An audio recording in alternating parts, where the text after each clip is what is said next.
اعوذ باللہ من الشیطان الرجیم بسم اللہ الرحمن الرحیم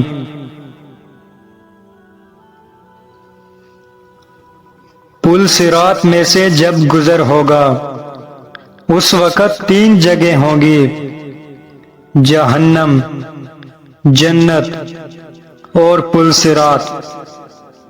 رسول اللہ صلی اللہ علیہ وسلم نے فرمایا، سب سے پہلے میں اور میری امت پل صراط کو طے کرے گی۔ قیامت کے دن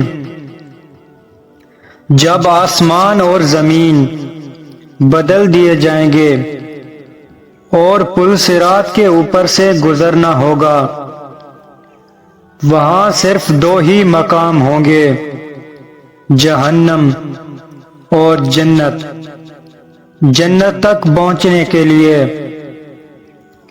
جہنم کے اوپر سے لازمی گزرنا ہوگا۔ جہنم کے اوپر ایک پل نصب کیا جائے گا، اس کا نام پل صراط ہے۔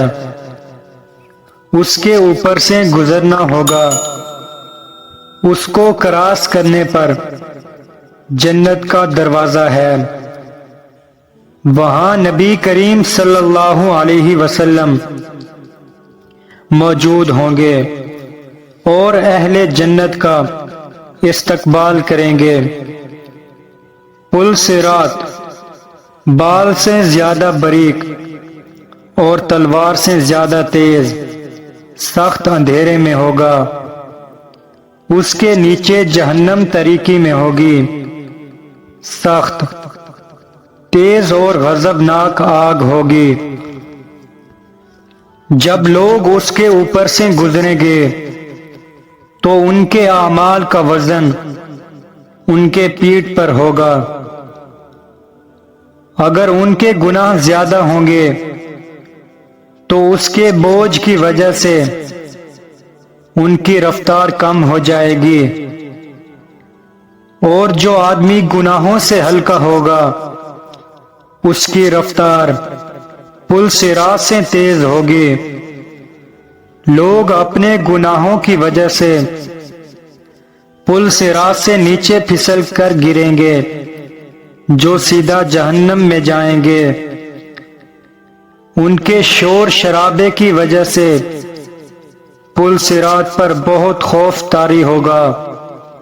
رسول اللہ صلی اللہ علیہ وسلم پل صراط کی دوسری جانب جنت کے دروازے پر کھڑے ہوں گے۔ جب ہم پل صراط پر قدم رکھیں گے تو رسول اللہ صلی اللہ علیہ وسلم اپنی امت کے لیے دعا کریں گے۔ جب لوگوں کو اپنی اپنی فکر ہوگی تب بھی ہمارے پیارے نبی حضرت محمد صلی اللہ علیہ وسلم اپنی امت کے لیے دعا کر رہے ہوں گے۔ بندہ پل صراط پر اپنے ماں اور باپ، رشتہ داروں کو دیکھے گا، لیکن ان کی کوئی فکر نہیں ہوگی۔ وہاں صرف ایک ہی فکر ہوگی، کسی طرح میں خود پار ہو جاؤں۔ ایک روایت کا مفہوم ہے کہ حضرت عائشہ صدیقہ رونے لگیں تو آپ صلی اللہ علیہ وسلم نے پوچھا، کیا بات ہے عائشہ، کیوں رو رہی ہیں؟ تو حضرت عائشہ نے کہا، مجھے قیامت کی یاد آ گئی ہے۔ یا رسول اللہ، کیا ہم وہاں پر اپنے والدین کو یاد رکھیں گے؟ تو آپ صلی اللہ علیہ وسلم نے فرمایا، جی ہاں، یاد رکھیں گے، مگر وہاں تین مقام ایسے ہوں گے جہاں پر کوئی کسی کو یاد نہیں آئے گا۔ نمبر 1، جب کسی کے اعمال تولے جائیں گے۔ نمبر 2، جب نامہ اعمال دیا جائے گا۔ نمبر 3، جب پل صراط سے گزر رہے ہوں گے۔ دنیاوی فتنوں کے مقابلے میں حق پر جمے رہو۔ اس پیغام کو صدقہ جاریہ سمجھ کر آگے شیئر کرو۔ اللہ پاک آپ کا حامی و ناصر ہو۔